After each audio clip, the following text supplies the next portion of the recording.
प्रतिश्रुति परे आंदोलनରୁ हटिले मृत छात्रीଙ୍କ परिवार और ग्रामवासी। नवरंगपुर जिला उमरकोट ब्लॉक अंतर्गत बाटीबेड़ा आश्रम विद्यालय छात्री निवास में अष्टम श्रेणी छात्री जबा सांतांक मृत्यु को नहीं उत्तेजनापूर्ण परिस्थिति सृष्टि होइथिला। मृत छात्री परिवार सदस्य ग्रामवासी एवं विभिन्न राजनीतिक दलर स्थानीय नेता माने शव को आश्रम विद्यालय फाटक सम्मुखें रखी धारण में बसिथिले। कांग्रेस जिला सभापति लिपिका माझी, सनराज गंड, मुन्ना पाढ़ी और बिजेडी स्थानीय नेता रमेश माझी मध्य धारण में सामिल होइथिले। धारणाकारी माने विद्यालय कर्तृपक्ष अवहेला को दायी करने सह घटनार निरपेक्ष उच्चस्तरीय तदंत एवं मृत छात्री परिवार को उपयुक्त क्षतिपूर्ण प्रदान दाबी करथिले।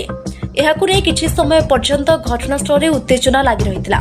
घटनार गुरुत्व को दृष्टि रखी जिला मंगल अधिकारी रवीन्द्र पालाका, उमरकोट एसडीपीओ शुभेन्दु सबर और तहसीलदार मेघपान बाग घटनास्थल पहुंची परिस्थितिर समीक्षा करने सह परिवार सदस्य ग्रामवासी आलोचना करथिले।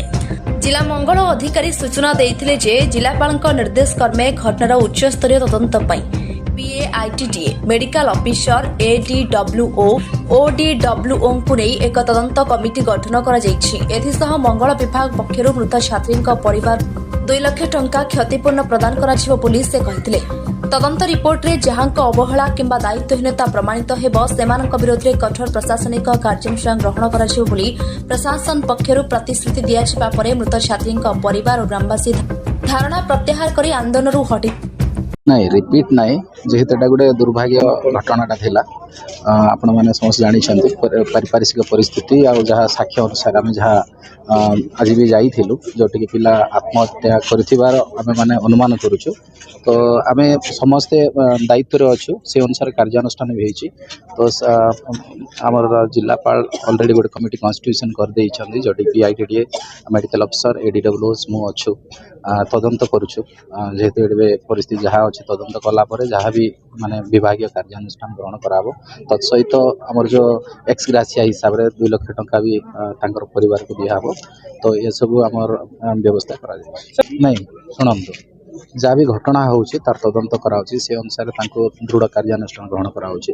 जो आपण माने कहिले जे मेडिकल रिलेटेड जेते बेले घटना होउछि 2-3 दिन मेडिकल ट्रीटमेंट हला परे पिला मन मृत्युवरण करूछन्ते जोडा स्वास्थ्य संक्रांत ए घटना जोडा हेछि एटा निश्चय भाव दुर्भाग्यजनक। आउ आमे भी समस्ते माने दुख प्रकाश करूछु जेहेतु गोटे पिलार जीवन जाइछि। आउ पेरेंट्स भी आमे माने एटा करूछु माने तांकर दुखरे भागीदार होछु। तेणु आम माने समस्त परिश्रम करूछु एते करबा सत्य भी किछि अघटना घटुछि आमे सहित नहीं मु जहाँ कहली ना गोटे कमिटी कन्स्टिट्यूट होइछि जोटा कि कलेक्टर सार करिसंती। तो जोटे 5 जण अधिकारी अछंती से अनुसार आज तदंत हला परे जहाँ आसीबो जदि अवहेला होइछि बा किछि प्रकार तांकर कौन प्रकार माने अवहेला होइछि देन निश्चय भाव रे माने दृढ़ कार्यानुष्ठान करिबो। सरकार जेहेतु विभाग रे हमर 2 लाख टंका जदि कोनोसी पिला माने मृत्युवरण करंती कोनोसी कारणवश स्वास्थ्यगत हो बा एक प्रकार परिस्थिति रे ताहले सरकार करिसंते 2 लाख टंका तांको देबे। तो अकॉर्डिंगली आम लिखिबो अकॉर्डिंगली आसीले जे कौन सी घटना होउछि ताको आम परवर्ती समय तांकर पेरेंट्स मानकु 2 लाख टंका अनुकंप राशि दउछु। किंतु जेहेतु गोटे दुर्भाग्य घटना होइछि पिला जदि भलरे कहि थांता तो आम तो कहि परिबा नै कोन परिस्थिति अछि। किंतु प्रतिदिन से मानक रोल कॉल प्रेयर कलस आपण भी आसिक देखि परिबे 5टा बेले होउछि सकाळे 10टा रहउछि। तार पुनी मु जो कहली 25 टिकिया टीम भी हिच टोटल डिस्ट्रिक्ट सारा प्रत्येक स्कूल रे जेहेतु गोटे घटना होइछि आम माने समस्त दुखित अछु। तेणु आज जेहेतु एते बड़ परिस्थिति होइछि देखंतु एटा गोटे बहुत बड़ दुखदायक घटना जो घटना की गत रात्रि रे ही जाइछि। ई भली जो घटना बारंबार घटुछि देखंतु गत वर्ष मध्य एई जो ई पंचायत रे जोटा कि भामनी आश्रम स्कूल रे हिथिला ए वर्तमान जो हमर बाटीबेड़ा आश्रम स्कूल रे घटना घटुछि। जो घटना कि मु दृढ़ निंदा करूछि। देखंतु शिक्षा दान पई शिक्षा प्राप्त पई हमर जो कुनी कुनी छात्र छात्री मानकु जो हॉस्टल स्कूल रे तांकर ज्ञान प्राप्त पई पठा होछि मात्र इटी सुरक्षित नाहंती।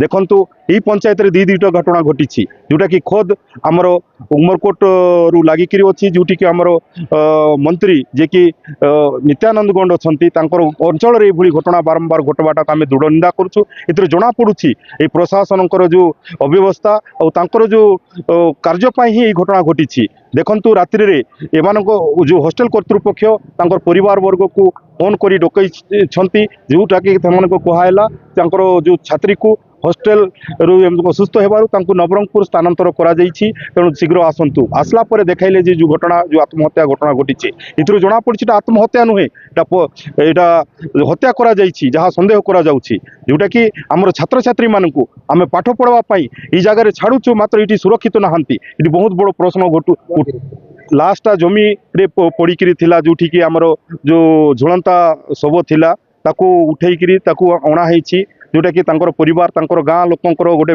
दाबी रही कि स्कूल पाखे नहीं आनी और स्कूल पाखे रखाई जो दाबी कि जो घटना घटुची बारंबार ये अंचल रे जो हॉस्टेल स्कूल गुड़ाक से आम सरकार को अनुरोध करुछु कड़ारू कड़ा तदंत हो और जो माने जो हॉस्टेल कर्तृपक्ष अच्छा जो माने तांकर जो दायित्व थिले से जनातरे जहाँ जना पड़ी से जनई परिवार वर्ग को तेणु तांको तदंतर परिसरभुक्त करा जाऊ आउ जो माने आज जो मृत्युवरण कर परिवार को क्षतिपूरण 50 लाख दि जाऊ नचेत आम जगार उठबू ना ये अंचलवासी समस्त एकत्रित होती बारंबार ये घटना को आम प्रतिवाद करुचु ये जो खोद शिक्षा मंत्री अंचल में घटुची तो ये कौन कहवा आम तेणु आम कौन आशा रखा ये सरकार जो आदिवासी छात्र छात्री मान हॉस्टेल विभिन्न योजना कहूँ से योजना खाली ना को मात्र योजना ए ज्वलंत उदाहरण यह देखा मिलूँ। सार देखु आज घटना हूँ गत काली राति 8टार आमर स्कूल बाटीबेड़ा पढ़ुला आम झील तांके डेथ हो जाती किंतु आम स्कूल तरफ को पचारला बेलू सुसाइड कहते तेणु आम यहाँ तो सुसाइड नुह जो जगह जाकर देखलु इटा आम स्कूल वाला को आम निंदा करुचु इटा हूँ मर्डर।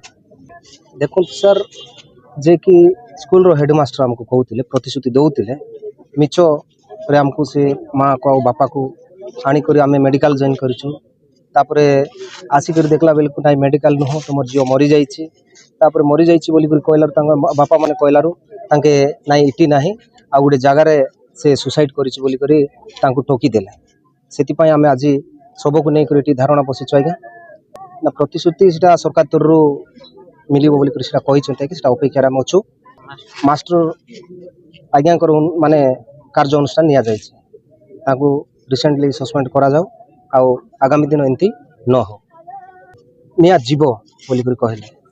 नवरंगपुर जिला प्रतिनिधि Shishir Kumar खुरांक report star 1 TV.